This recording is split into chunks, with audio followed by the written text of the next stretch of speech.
Game of Thrones in space with giant robots. That's right. Tonight we are going to revisit Battletech and all its crazy, goofy, mad glory.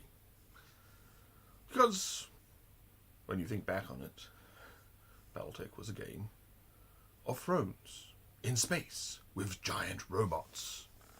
And that just sounds too cool to be allowed to pass into memory and be forgotten about. Never mind that the actual game engine was awful. The world was so fascinating and interesting that you couldn't help but want to play in it. In what other game have you ever had a chance to play a Scottish samurai driving a giant robot? That's right.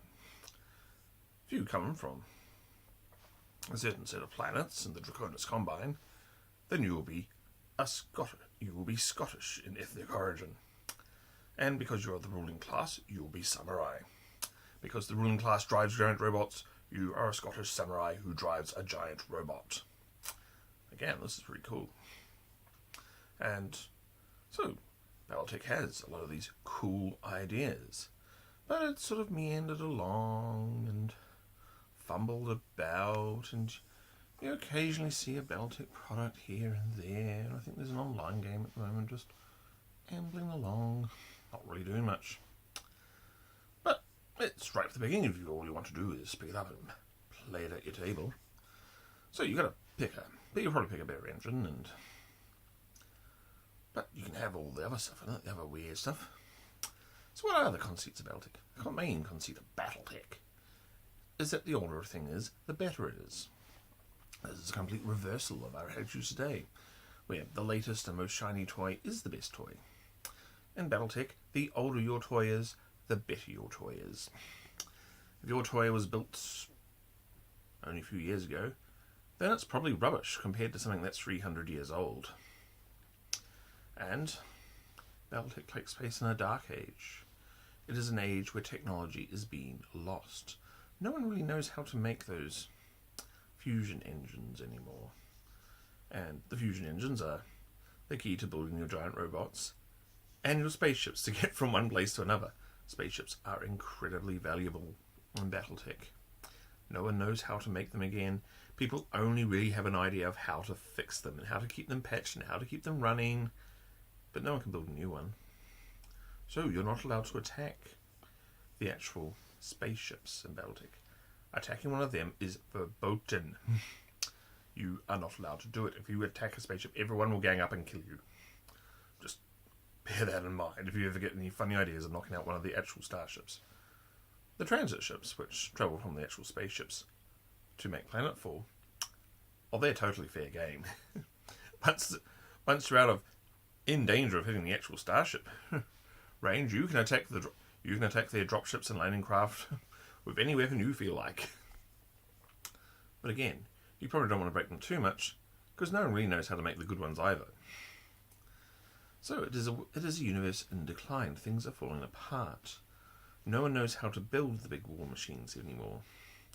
Or if they do, they're in very limited supply. So that walking giant robot your PC has, or your PCs have, is a one of a kind. And in a game where things are one of a kind, then they can have personality, they can have quirks, they can have idiosyncrasies. So this will be the first thing you would need for a Battletech game. You're going to need some big chart and table of what is fucking wrong with your giant robot today, or how is it broken down today, what sort of quirk does it have. So you're going to want some big D100 charts of quirks and faults and other hiccups that, well, they're never showcased in the board game and not really given that much attention to in the role-playing supplements back in the 80s. It's something you definitely want and need. You're going to want that actuator which keeps sticking, the targeting computer which goes on the fritz and marks up your aim, the laser which is overheating more than it should, or suddenly gets a hairline crack in the crystal or whatever it uses to turn electricity into laser. So you need a big honking table of that just to keep your techs busy, and to keep everyone desperate for looking for spare parts. Battletech is a game of scavenging. You want to defeat your enemies, but you don't want to defeat them so much that you can't use them for spare parts. And so there's a lot of fun in that. There's a lot of excitement. There's a lot of interest. How hard you want to beat your enemies, but you don't want to break them too much. So it is a game of scavenging. Once you have beaten an enemy, you can loot them. Or maybe you just loot them and run and live the fight another day, and they move off too. Oh, peace. Okay, we've still got most of our stuff, but we're fine. We're not going to risk our irreplaceable war machines just to prove a point. So it's a game of more of skirmishes, of feints, of probing, because if you lose your mech, if you lose your giant robot, then you get kicked to the bottom of the social heap after being at the very top. No one likes someone who's lost their giant robot. So there is all that good fun to have. And, like I said, it's Game of Thrones. There are many political powers vying for supremacy of human space. There are the great successor houses. And while Faster back in the 80s tried to paint one of them,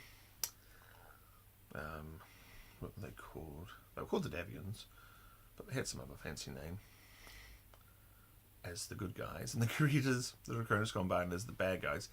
They were all bad people. They were all evil feudal overlords who had climbed over a pile of bodies and nuked their opponents until they were the ones in charge of their respective areas. They are none of them are nice people. They're all rather bad. And there's a tale of two great warring superpowers, the Davians and the creators, and the rest of humanity is pretty much watching to see how all this will fall out, and grabbing stuff and scraps on the table as the two big boys fight it out. But it is interesting. There is politics, there is intrigue, there is room for political manoeuvring, there is room for espionage, science fictional espionage games. And because the science fiction of Battletech is not that far above our own, it's sort of more or less 80s technology with irreplaceable lasers, irreplaceable computers, and the aforementioned irreplaceable giant robots. You can have a pretty cool espionage game, or you can have an intrigue game. You are vying for local, and you may never need to see a giant robot at your table. You can just have the intrigue and the politicking and the manoeuvring and all that other fun stuff that some of you love to have. You can do it in the known sphere of space, battling, intriguing, or battling for the fate of worlds, or for the valuable resources on those worlds. And those are interesting worlds themselves. They're not worlds like out of Star Trek or out of Star Wars. The Star League collapsed midway through terraforming an awful lot of what is now called the known sphere of space. Most worlds outside of the main capital worlds are not very well terraformed. Resources are very scarce. Water is something you can fight over in Battletech. Water is very rare. And of course, other people will point out that you get water everywhere in space, but space travel is not particularly easy in Battletech. The people who own the dropships, the spaceships, and the starships are using them to fight out their continuing vine wars. They don't have time to go exploit asteroid belts and moons and other places, except in very rare cases, in which case a brave band of PCs can probably be sent to do that, or be entrusted to do that, try and export some new resource, or try and find some old Star League outpost. You could be archaeologists in a world where there is dangerous breaking down equipment, and of course rival bands of scavengers out to get any old tech that they can get their hands on too.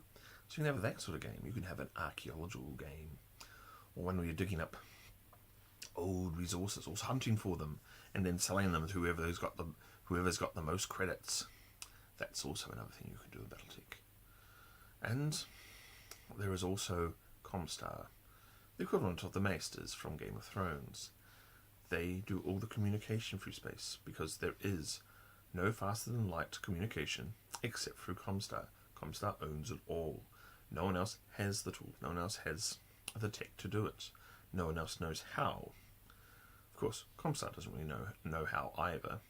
But since they own all the hyperpulse generators, the giant communication systems, and attacking them is verboten as well, whereas Comstar will come down on you like a ton of bricks.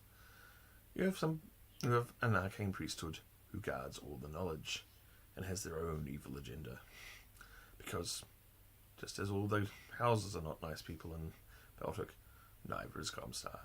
Comstar are bad too, but they make interesting patrons. They'll want you to go and look for tech. They want to keep it secret.